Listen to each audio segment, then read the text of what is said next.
Сәлеметсіздер ме балалар? Қазір бізде жаратылыстану сабағы. Тақырыбы ауа мен суды ластамау үшін не істеу керек? Мақсаты ауа, судың ластану себептерін білу, оларды атау. Шаттық шеңбері. Күніміз ашық болсын, түніміз тыныш болсын, ауамыз таза болсын, суымыз мөлдір болсын. Ауа және су тіршілік көзі. Ауасыз табиғат, адам өмір сүруі мүмкін емес. Су адам үшін тіршілік нәрі. Адам ерте кезден ақ табиғатты аялап, оны кейінгі ұрпаққа ағаш отырғызып, ауаны ластамауға үйретіп отырған. Енді балалар, тақырыбымыз бойынша бірнеше сұрақтарға жауап берейік.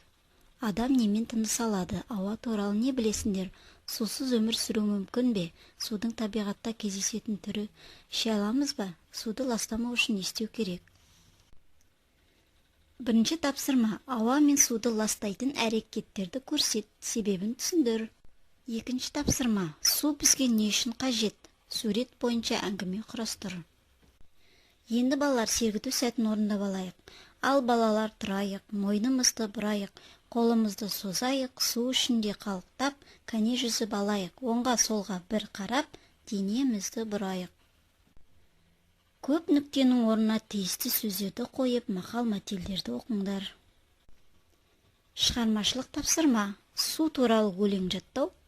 Су деген өмір көзі, тіршіліктің нәрі бұл. Су болмаса оянбайды табиғаттың барлығы. Болмас еді шөп шалаң, болмас еді тірі жан. Сол себепті балалар, ысырап қылмайық суды. Қорытынды. Барлық тіршілік үшін су және ауа қажет. Өсімдіктерге де осы компоненттер қажет. Ауа мен суды ластамау арқылы біз табиғатты қорғаймыз. Ауа түссіз, иіссіз, көзге көрінбейді. Ауаның ластануы ағаштар отырғызбау, қоқыстар тастау, өрт нәтижесінің болатынынан. Таза ауа өсімдіктерді оттегі бөлу арқылы тазартатын, ауыз су арнайы құрылғылар арқылы тазаланып жасалады.